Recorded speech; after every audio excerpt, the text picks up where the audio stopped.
major problem is that when the mandate was approved on the 5th of October, we estimated we needed a budget of $200 million to conduct the mission, plus another most likely $100 million to conduct the disarmament, demobilization, and reintegration of the Army as called for in the Arusha Peace Agreement, with the very generous pensions that the two sides had negotiated for their troops, who they were incapable of paying for.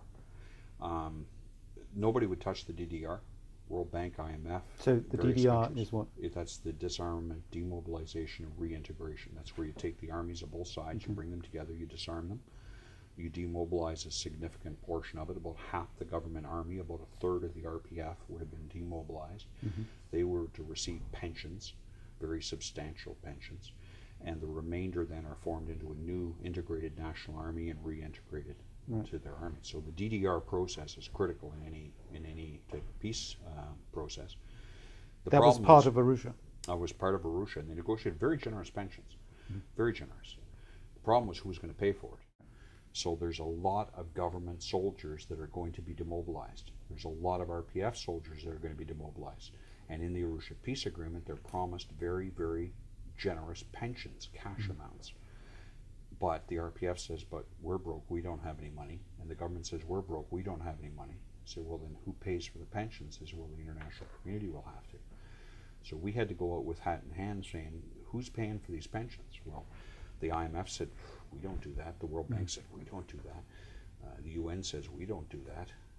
So he said, well, we better start figuring out who's going to do it, because when we get all these soldiers into demobilization camps and they've been promised this and they know it and they don't get it, there's going to be trouble.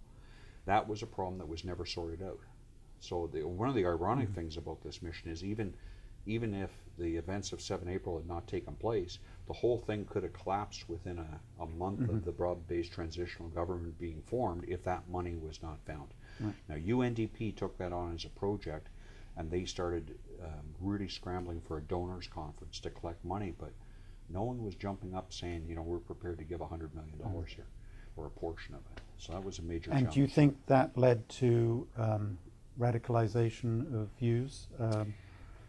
Radicalization of views, no, but a lot of fear and apprehension, especially on the government side, especially on the officer corps, which was going to be 50-50.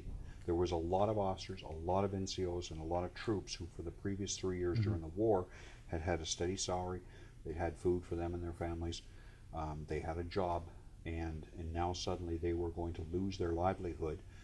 There was no secret about us not having the money for the DDR. So they're sitting there going, and what am I going to do? And in that society where there's no social safety net, when you fall far. So there was a lot of apprehension in the government side and the soldier side, a lot of nervousness, like what's coming along here, especially as we started to approach a date where this could start. It was to be done starting 3 months after the installation of the broad-based transitional government, which of course never took place.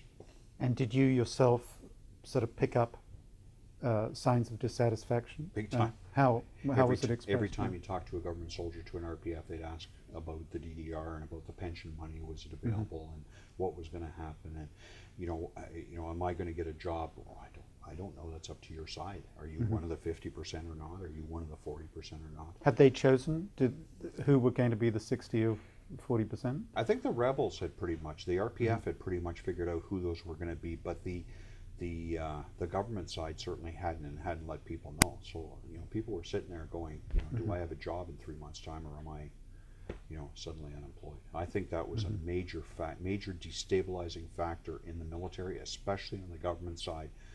Those troops were worried about their futures.